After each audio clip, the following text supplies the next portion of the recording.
সুপ্রিয় শিক্ষার্থী বন্ধুরা, তোমরা সবাই কেমন আছো? নিশ্চয়ই ভালো আছো। আমিও ভালো আছি। আমি অসীম কুমার হালদার, সহকারী শিক্ষক, ঈশান ইনস্টিটিউশন, ফরিদপুর। ঈশান ইনস্টিটিউশন ভার্চুয়াল স্কুলের পক্ষ থেকে তোমাদের সবাইকে অভিনন্দন। আমি তোমাদের গত ক্লাসে ফিনান্স ও ব্যাংকিং নবম ও দশম শ্রেণীর পঞ্চম অধ্যায়ে পেব্যাক সময় পদ্ধতি নিয়ে আলোচনা করেছিলাম। তো তার কিছু সূত্র লিখে দিয়েছিলাম, একটা অঙ্ক করেছিলাম। তো আজ আরেকটা অঙ্ক তোমাদের আজকে করে দেখাবো। দেখো, এটা হচ্ছে প্রথম, যে জনাব আরবার একজন শিল্পপতি। জনাব আরবার একজন শিল্পপতি। তো সম্প্রতি তিনি চাপা ও বেলি নামে 3 বছর মেয়াদী দুটি প্রকল্পের যে কোনো একটিতে বিনিয়োগ এর চিন্তা ভাবনা করেছিলেন। তো প্রকল্প দুটি প্রত্যেকটিতে প্রাথমিক বিনিয়োগ 5 লক্ষ টাকা ও প্রকল্প দুটির অন্যান্য তথ্যগুলি নিম্নরূপ। তো এখন দেখো, পূর্বানুমান প্রকল্প চাপা, প্রকল্প বেলি। তো প্রথম বিক্রয় হলো প্রথম বছর ছিল 2 লক্ষ টাকা, প্রথম বছর 2 লক্ষ টাকা চাপা, আর বেলি হচ্ছে হলো 1 লক্ষ টাকা। আবার দ্বিতীয় বছরে 2,50,000 টাকা চাপা, 2 লক্ষ টাকা বেলি। আবার তৃতীয় বছরে 1,50,000 টাকা চাপা, আর বেলির হচ্ছে 3 লক্ষ টাকা। তো চলতি খরচ বিক্রয়ের 40%, আর চাপা আর বেলির হচ্ছে বিক্রয়ের এটাও 40%। স্থায়ী খরচ 50,000 টাকা, এটারও 50,000 টাকা। অবসর 20,000 টাকা, এটারও 20,000 টাকা। আর কর হার 30%, এটারও 30%। তো এখান থেকে প্রকল্প চাপা ও বেলি গড় মুনাফার হার নির্ণয় করো। এর প্রশ্ন থাকতে পারে, আবার দেখা গেল থাকতে পারে প্রকল্প চাপা ও বেলি চাপার গড় মুনাফার হার নির্ণয় করো। আবার ঘ নাম্বারে থাকতে পারে, মানে বেলি আর চাপার মধ্যে কোনটা ভালো, সন্তোষজনক না কোনটা, সেটা বলতে পারে প্রশ্ন থেকে। তো এখন দেখো, তোমাদের প্রথম আমি করাবো হলো কি চাপা, প্রকল্প চাপার গড় মুনাফার হার নির্ণয়।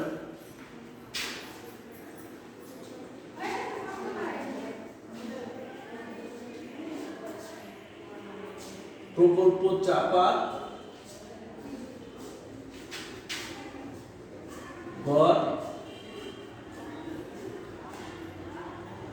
মুনাফা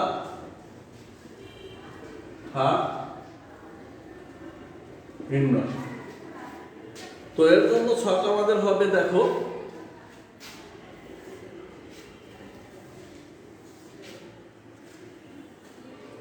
প্রথম হলো বিবরণ, প্রথম বিবরণ আর পরিমাণ টাকা হবে।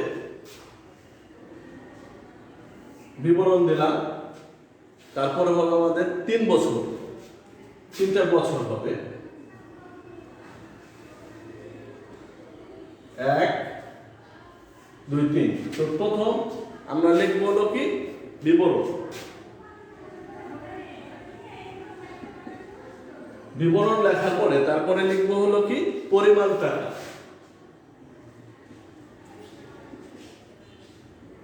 পরিমাণ টাকা। তাহলে প্রথম বছর 1, বছর 2, বছর 3। বছর 1, বছর 2, বছর 3। তাহলে আমাদের এই ছক হয়ে গেছে। এখন ছক হলে প্রথম চাপা, প্রথম চাপার আমার যে বিক্রয় আছে কত, 2 লক্ষ টাকা। তো প্রথম চাপার যে বিক্রয় 2 লক্ষ টাকা আছে, সেটা লিখবো বিক্রয়, ব্র্যাকেটে বিক্রয় মানে তো এটা আয়, তাহলে লিখবো বিক্রয়, ব্র্যাকেটে আয়টা লিখতে পারি আমরা। বিক্রয় মানে প্রথম বছর আমাদের কত টাকা ছিল, প্রথম বছর এখানে লিখে দেওয়া আছে তোমাদের, দেখো চাপার 2 লক্ষ, তারপরে দ্বিতীয় বছর 2,50,000, তৃতীয় বছর 1,50,000, তাহলে 2 লক্ষ। এখানে তারপরে আছে 2,50,000, তারপরে এখানে আছে 1,50,000। এই তো আমাদের আয় হয়ে গেল। এখন আয় যদি হয়ে যায়, তো এখন তোমাদের চলতি খরচ, তারপরে আছে দেখো চলতি খরচ বিক্রয় 40% চাপা। তাহলে আমরা এখানে কি করব, বাদ দেব চলতি খরচ বিক্রয়ে 40%, বা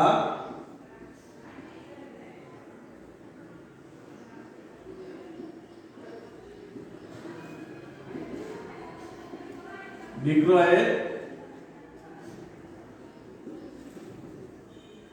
40%। তো বিক্রয়ের 40% যদি দেই, তাহলে দেখো 2 লক্ষ টাকা, 2,50,000, 1,50,000। তো আমার কাছে তো ক্যালকুলেটর নেই, এখন তোমরা একটু ক্যালকুলেটরে বলে দিতে পারো যে 2 লক্ষ টাকার 40% কত হবে, বলো। তারপরে 2,50,000 টাকার 40% কত হবে, 1,50,000 টাকার 40% কত হবে, সেটা তোমরা বলতে পারো। তো 2 লক্ষ টাকার 40% কত হবে, বলো। 80,000, 80,000 না?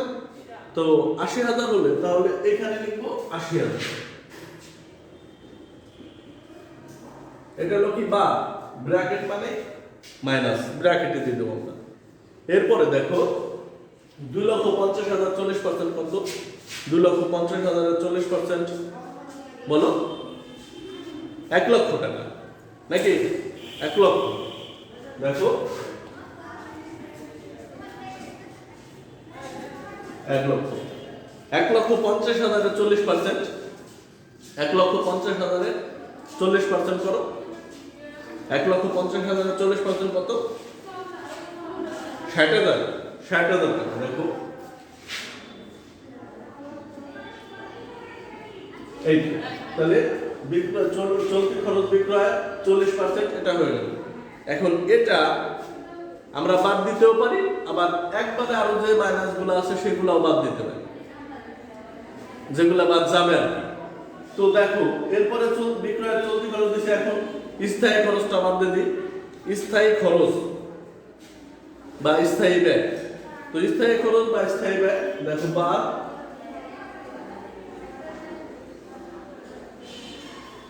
স্থায়ী খরচ। স্থায়ী খরচ আমাদের কাছে কত, 50,000। সব জায়গাতে 50,000 টাকা করে যাবে, সব জায়গা থেকে 50,000 টাকা করে যাবে।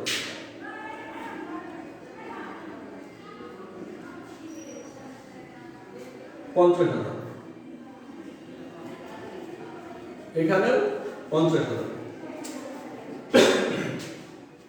তো এখন দেখো এরপরে আবার আছে কি, অবচয়। অবচয়টাও মানে একই টাকা হবে 3 বছরে। দেখো, বা অবচয়, তাহলে অবচয় কত হবে, 20,000, 20,000 টাকা।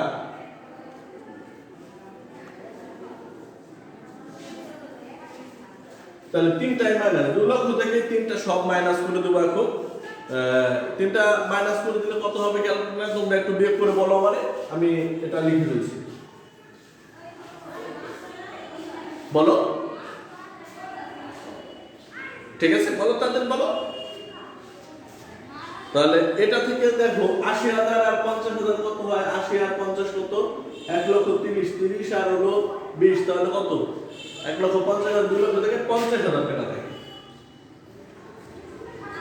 তো এখানে 2,50,000 থেকে 1 লক্ষ, 1,50,000, 20,000, 1,70,000 গেলে কত থাকবে, 1,70,000 গেলে 80,000 থাকবে। দেখো 1,50,000 থেকে 60,000, 50,000, 20,000, তাহলে 50 আর 60 হচ্ছে হলো কত, 1,10,000 আর হলো 20, 1,30,000। তাহলে থাকবে হলো কত, 20,000। দেখো 20,000। এটা হলো কি, কর পূর্ববর্তী মুনাফা, কর পূর্ববর্তী মুনাফা। এখানে লিখবো আমরা কর পূর্ববর্তী মুনাফা, পূর্ববর্তী মুনাফা, ঠিক আছে। তো এখন আমাদের দেখো কর হার আছে 30%, সব জায়গা থেকে 30%, তাহলে বাদ দেবো বা কর 30%, বা কর 30%। তো 50,000 30% কত এখন তোমরা করো দেখি, আবার 80,000 30% কত তোমরা করো, 20,000 30% এটা করো, করে আমাকে বলো। তো 50,000 30% কত, 15,000, 15,000 টাকা। দেখো তাহলে 15,000। এরপরে 80,000 30% কত বলো, 80,000 30% বলো তোমরা সবাই, 24,000।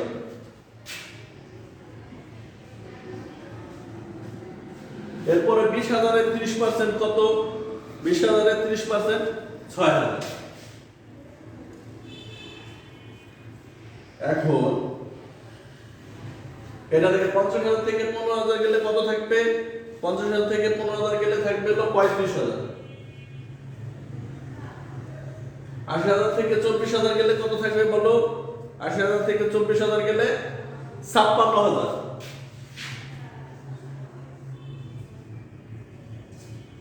আর 20,000 থেকে 6,000 গেলে থাকবে 14,000।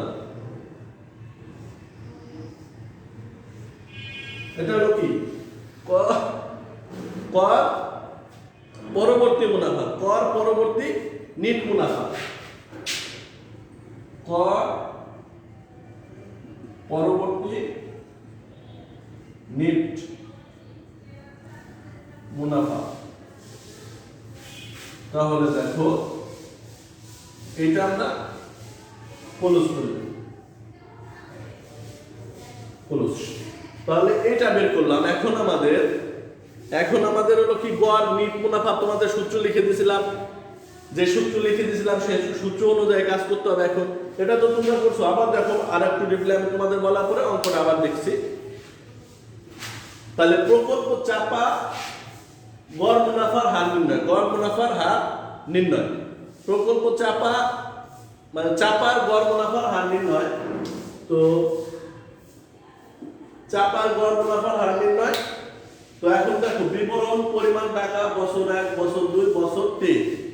তো আমাদের বিক্রয় প্রথম বছরের আয় ছিল, প্রথম বছরের আয় ছিল হলো কত, প্রথম বছরের আয় ছিল হলো 20,000। তো 20,000। দ্বিতীয় বছরের আয় ছিল 2,50,000, তৃতীয় বছরের আয় ছিল 1,50,000। তো এর থেকে চলতি খরচ বিক্রয়ের 40%। তো বিক্রয় আমার 2 লক্ষ টাকা আছে, 2 লক্ষ টাকার 40% বাদ দেবো, তাহলে হচ্ছে 80,000। 2,50,000 টাকা হচ্ছে হলো 40%, 1 লক্ষ। 1,50,000 40% হচ্ছে হলো 60,000। তো এরপরে স্থায়ী খরচ আছে কত, স্থায়ী খরচ 50,000। তারপরে সব বছরই 50,000, 50,000, 50,000, 50,000। এরপরে অপচয় আছে কত, 20,000, 20,000, 20,000। টোটাল এই সবকটা বাদ দিলে 50,000, এখান থেকে সবকটা বাদ দিলে 80,000, এখান থেকে সবকটা বাদ দিলে 20,000। তো এটা হচ্ছিল কর পূর্ববর্তী মুনাফা, মানে কর বাদ দেওয়ার আগে। তো কর বাদ দেওয়ার পরে কর হলো 30%, 15,000, 24,000, 60,000, এটা হলো 30%। বিক্রয়ের সব 30%, 50,000, এই 80,000, 20,000 সব 30% করলে এই 15,000, 24,000, 6,000 বাদ দেওয়ার পরে 35,000, 56,000, 14,000। এই হলো কর পরবর্তী নিট মুনাফা। এখন গড় মুনাফার হার নির্ণয় করব, গড় মুনাফার হার নির্ণয়।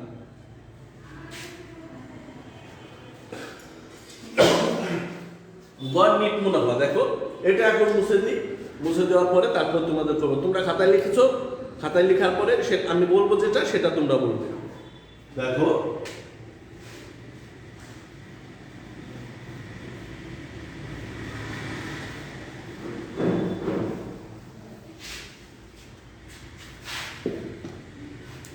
তাহলে হচ্ছে হলো কি, গড় নিট মুনাফা। তাহলে সূত্র ছিল কি বলো, সূত্র ছিল হলো মানে মোট নিট মুনাফা ডিভাইডেড বছরের সংখ্যা, আর ছিল কি কিছুই না, তাই না?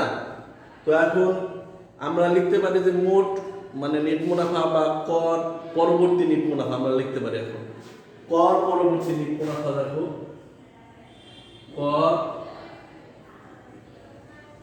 পরবর্তী নেট মুনাফা ডিভাইডেড হচ্ছে হলো কি বছরের সংখ্যা। তো এখন এইখান থেকে লিখে আমরা কর পরবর্তী নেট মুনাফা আমাদের ছিল প্রথম হলো কত ছিল বলো? প্রথম ছিল 35,000, প্রথম তাহলে 35,000। দ্বিতীয়ত ছিল কত বলো? দ্বিতীয়ত ছিল কত? 56,000, 56। তৃতীয়ত ছিল কত? 14,000। তো 14,000। এখন বছরের সংখ্যা কত? বছরের সংখ্যা হলো কত? বছরের সংখ্যা 3। তাহলে 35,000, 56,000, 14,000 যোগ করো ক্যালকুলেটরে। 35,000, 56,000 আর 14,000, তাহলে 56 আর 14 কত? 60, 70। 70 আর হলো 35, 1,05,000, 1,05,000। তাহলে লিখবো 1,05,000, 1,05,000 ভাগ দেবো 3 দিয়ে, তাহলে কত হবে? 35,000। তো আমাদের এই গড় নেট মুনাফা হচ্ছে হলো কি 35,000। গড় নেট মুনাফা হলো 35,000 টাকা। দেখো এরপর আমরা লিখব গড় বিনিয়োগ। গড় বিনিয়োগ সমান সমান ছিল কি? প্রথম আমাদের সূত্র ছিল প্রাথমিক বিনিয়োগ প্লাস ভগ্নাবশেষ মূল্য। প্রাথমিক বিনিয়োগ প্লাস ভগ্নাবশেষ মূল্য। প্রাথমিক বিনিয়োগ প্লাস ভগ্নাবশেষ মূল্য ডিভাইডেড 2। তো এখন দেখো প্রাথমিক বিনিয়োগ আমাদের কত টাকা ছিল? প্রাথমিক বিনিয়োগ প্রত্যেকটিতে প্রাথমিক বিনিয়োগ ছিল 5 লক্ষ টাকা।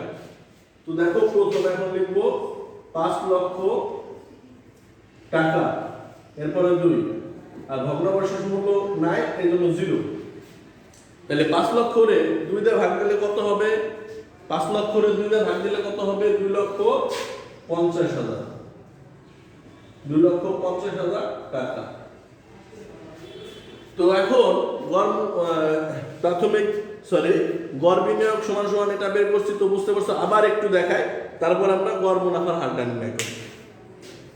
তো গড় নেট মুনাফার জন্য সূত্র হচ্ছে কর পরবর্তী নেট মুনাফা ডিভাইডেড বছরের সংখ্যা। কর পরবর্তী মুনাফা ছিল প্রথম বছর 35,000, দ্বিতীয় বছর 56,000, তৃতীয় বছর 14,000। তো ডিভাইডেড বছরের সংখ্যা 3, তাহলে এই 3টা যোগ করলে 1 লক্ষ কত হলো? 5,000। এটা আর 3টা ভাগ দিলে কত হলো? 35,000 টাকা। তো এটা গড় নেট মুনাফা। এখন গড় বিনিয়োগ প্রাথমিক বিনিয়োগ ডিভাইডেড প্লাস ভগ্নাবশেষ মূল্য। ভগ্নাবশেষ মূল্য থাকলে দিব, না থাকলে দেব না, সেটা হবে 0। তাহলে প্রাথমিক বিনিয়োগ আমাদের প্রথম ছিল কত? 5 লক্ষ প্লাস ভগ্নাবশেষ হলো 0। তাহলে 5 লক্ষ করে 2 দিয়ে ভাগ দিলে 2,50,000। এখন দেখো গড় মুনাফার হার। গড় মুনাফার হার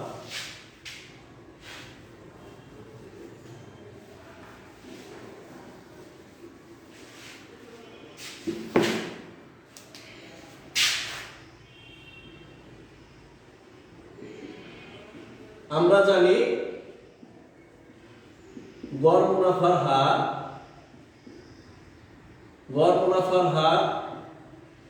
সমান সমান হচ্ছে কি বলো? সেদিন লিখে দিয়েছিলাম তোমাদের, গড় নেট মুনাফা ডিভাইডেড গড় বিনিয়োগ গুণন 100। গড় নেট মুনাফা, গড় নেট মুনাফা গড় বিনিয়োগ গুণন হচ্ছে হলো 100।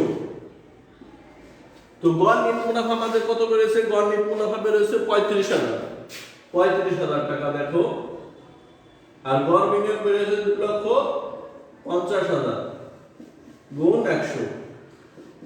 এখন তোমরা 35 2,50,000 ভাগ দাও আর গুণ 100 দিলে ক্যালকুলেটরে করো। আমার কাছে তো না, এই জন্য আমি করতে পারছি না। তো দেখো এটারে গুণ করলে কত হয়, কত পার্সেন্ট হয় দেখো।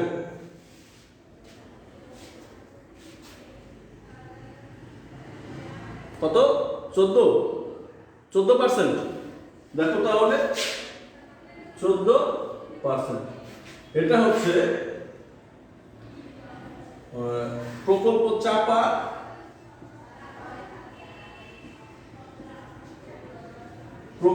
চাপা গড় মুনাফার হার।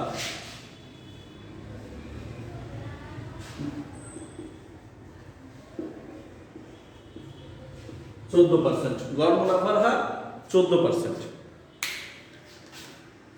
তো এখন তোমাদের একটা আছে প্রকল্প বেলি, এটা করে দিচ্ছি দেখো।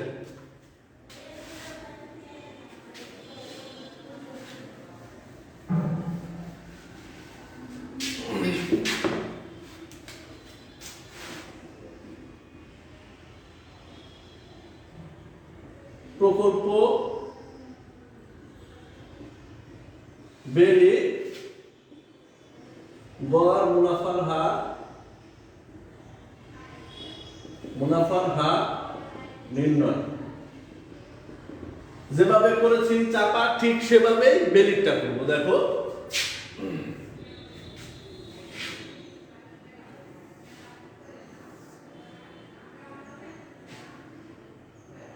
তাহলে হচ্ছে বিবরণ 3টা বছর।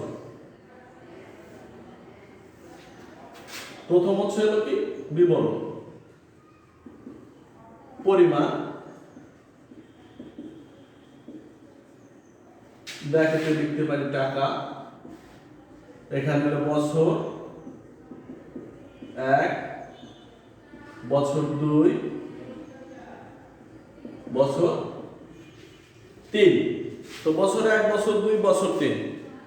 তাহলে এখন দ্বিতীয় বছর বেলির আমাদের প্রথম লিখবো হলো কি বিক্রয় ব্র্যাকেটে আয়। এটা লিখলে প্রথম বছর কত 1 লক্ষ টাকা, দ্বিতীয় বছর 2 লক্ষ টাকা, তৃতীয় বছর 3 লক্ষ টাকা। তো প্রথম বছর, দ্বিতীয় বছর, তৃতীয় বছর, প্রথম বছর, দ্বিতীয় বছর, তৃতীয় বছর। এখন এর থেকে বাদ হবে কি চলতি খরচ। চলতি খরচ বিক্রয়ের 40%, বিক্রয়ের 40%। তো এখন 1 লক্ষ টাকার 40% করো। 1 লক্ষ টাকার 40% বলো কত? 40,000। তাহলে 1 লক্ষ টাকার 40% 40,000। 2 লক্ষ টাকার কত? 2 লক্ষ টাকার 80,000। আর 3 লক্ষ টাকার 1,20,000। এটা তাই না? তো এখন এরপরে দেখো স্থায়ী খরচ বা স্থায়ী খরচ। স্থায়ী খরচ কত? 50,000। 50,000। এখানেও 50,000। এরপর আছে কত? অপচয়। অপচয় সব জায়গা থেকে 20,000 বা অপচয়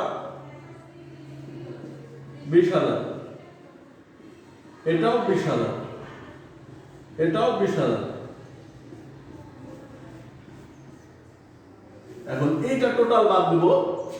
1 লক্ষ থেকে 40,000, 50,000 আর 20,000, তাহলে 50, 40, 90, 1 লক্ষ 10। তাহলে কত হবে? 10,000 টাকা মাইনাস আছে আমাদের এখানে দেখো। 10,000 টাকা মাইনাস।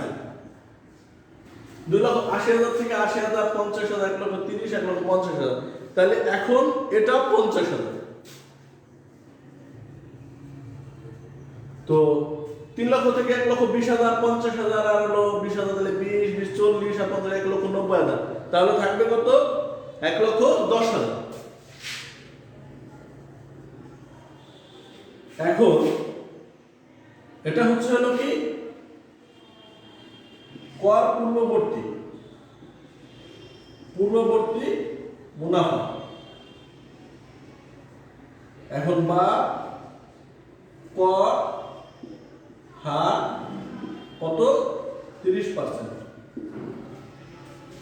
10,000 50,000 1,50,000 এটা 30% করলে কত হবে? কারণ মাইনাসে আমাদের এটা পার্সেন্ট করা যাবে না, কর হার দেওয়া যাবে না, মাইনাস যেটা হবে সেটা দেওয়া যাবে না। তো লাভ যেটা হবে সেটা হলো পার্সেন্ট দিতে হবে আমাদের। তাহলে কত? 50,000 30% কত হবে? 15,000। আর 1,10,000 কত হবে বলো? 1,10,000 33,000। তো এটা বাদ দিলে কত হয় দেখো, এখানে 10,000 হবে 35,000, আর এখানে 33,000 বাদ দিলে কত হয়? 33,000 বাদ দিলে কত হয় বলো? 77,000।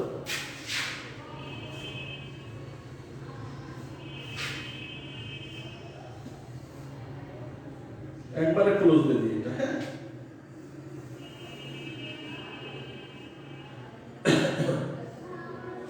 তো এটা হচ্ছে হলো কি কর পরবর্তী মুনাফা। তাহলে এটা তোমরা উঠে নাও। আবার দেখো এটা চাপার মতো, আবার চাপা যেরকম করেছিলাম সেভাবে বেলি। তো বিবরণ পরিমাণ টাকা বছর 1, বছর 2, বছর 3।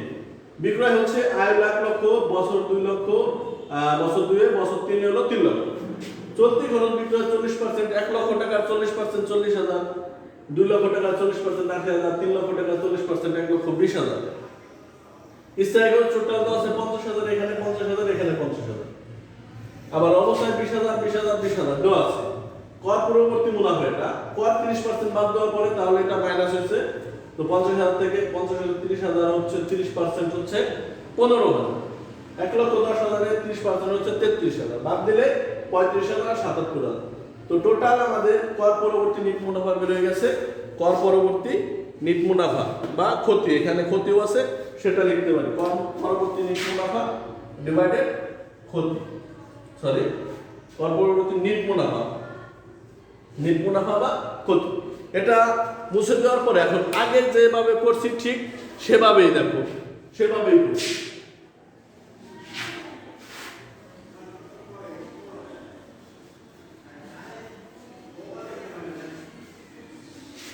তো প্রিয় শিক্ষার্থী বন্ধুরা দেখো, এখন হচ্ছে হলো প্রথম গড় নিট মুনাফা আমরা লিখবো। প্রথম যে সূত্র লিখছিলাম গড় নিট মুনাফা। গড় নিট মুনাফা সূত্র কি? মানে কর পরবর্তী মুনাফা ডিভাইডেড বছরের সংখ্যা। তো এটা লিখলাম না। এখন দেখো প্রথম আমাদের ছিল 10,000 মাইনাস 10,000 মাইনাস প্লাস ছিল কত? 35,000। তারপরে ছিল কত? 35,000 এর পরে কত বলো? 77,000। আর বছরের সংখ্যা 3। এখন এর একটা কথা আছে, 35 আর 77 যোগ করার পরে 10,000 টাকা বিয়োগ করে দিতে হবে, তাহলেই বের হয়ে যাবে। তাহলে 35,000 আর 77,000 যোগ করলে কত হবে? তো 35 আর 75 কত হলো দেখো? 70। 1,05,000 5 আর 7 1,12,000। 1,12,000 থেকে 10,000 বাদ দিলে 1,02,000 টাকা। দেখো 1,02,000। 1,02,000 এর 3 দিয়ে ভাগ দিলে কত হবে? 1,02,000 এর 3 দিয়ে ভাগ দিলে কত হবে? 34,000। 34,000 টাকা। এরপর আমাদের হলো কি গড় বিনিয়োগ। গড় বিনিয়োগ সমান সমান প্রাথমিক বিনিয়োগ প্লাস ভগ্নাবশেষ মূল্য ডিভাইডেড 2। তো প্রাথমিক বিনিয়োগ 5 লক্ষ টাকা আর হচ্ছে 2, এখানে 0। এটারে ভাগ দিলে 2,50,000 টাকা। 2,50,000 টাকা। তো দেখো গড় নিট মুনাফা সমান সমান কর পরবর্তী মুনাফা নিট মুনাফা ডিভাইডেড বছরের সংখ্যা 10,000, 10,000, 35,000, 77,000। এই 10,000 হলো মাইনাস, ক্ষতি হয়েছে। তো 35,000 আর 77,000 যোগ করলে 1,12,000 থেকে 10,000 গেলে 1,02,000 ডিভাইডেড 3, এটা ভাগ দিলে 34,000। এন্ড গড় বিনিয়োগ প্রাথমিক বিনিয়োগ প্লাস ভগ্নাবশেষ মূল্য ডিভাইডেড 2, এটারে ভাগ প্রাথমিক বিনিয়োগ ছিল 50,000 ডিভাইডেড 2, তাহলে কত? 2,50,000 টাকা। এখন দেখো গড় নিট মুনাফা, গড় নিট মুনাফা বের করছি, গড় মুনাফা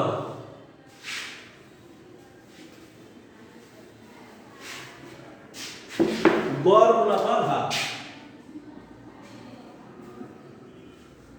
গড় মুনাফা হার।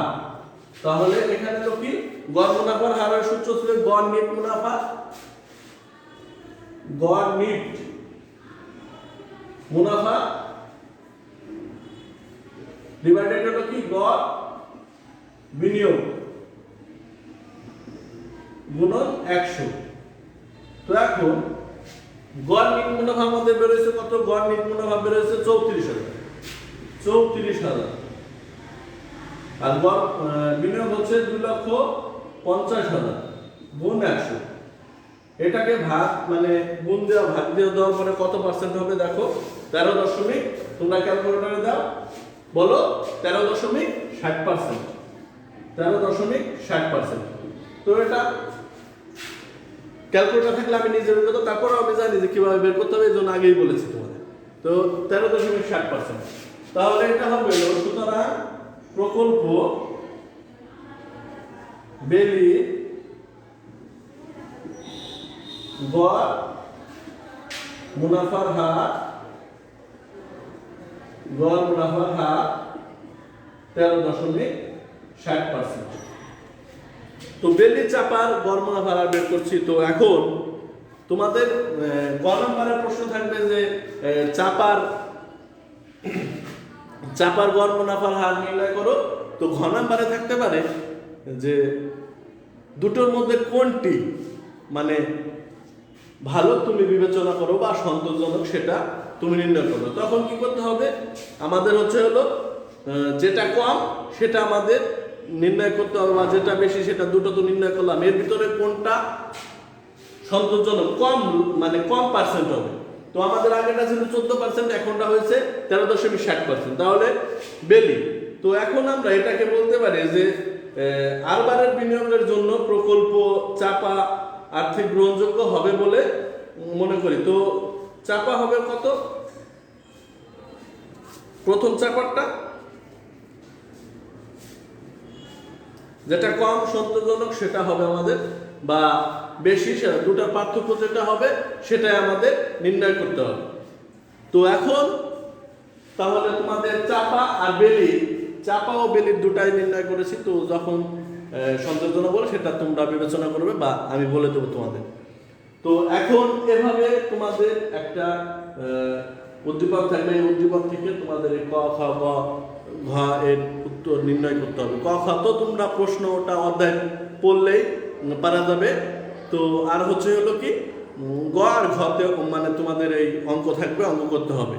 তো তোমরা সবাই যদি বুঝতে না পারো তো আমাকে বলবে, আমি আবার বুঝিয়ে দেব। গত ক্লাসে বুঝিয়েছিলাম, তো আগামী ক্লাসে যদি তোমরা না বুঝে থাকো তো আমাকে বলবে, আমি তোমাদের আবার রিপ্লে বুঝিয়ে দেব যদি না বুঝো। এখন তোমাদের আরেকটা প্রশ্ন মানে বলে দিই তোমাদের, প্লেব্যাক সময়ের ইংরেজি শব্দ হচ্ছে পিবিপি। সেদিন বলেছিলাম পিবিপি, তো মানে ব্রেক পিবিপি, পিবিপি মানে ইংরেজি শব্দ, ঠিক আছে? তো ইংরেজি শব্দ মানে প্লেব্যাক পয়েন্ট, প্লেব্যাক পয়েন্ট, এটা হচ্ছে প্লেব্যাক সময়। তো যদি বুঝতে পারো তাহলে তো মানে অনেক সার্থকতা হবে, আর যদি না বুঝতে পারো তাহলে সার্থকতা হবে না। তো আজ এ পর্যন্তই। তোমরা সবাই ভালো থাকবে, সুস্থ থাকবে, ঘরে থাকবে, ভালো মতো পড়াশোনা করবে। সবাই ভালো থাকো, সবাইকে ধন্যবাদ।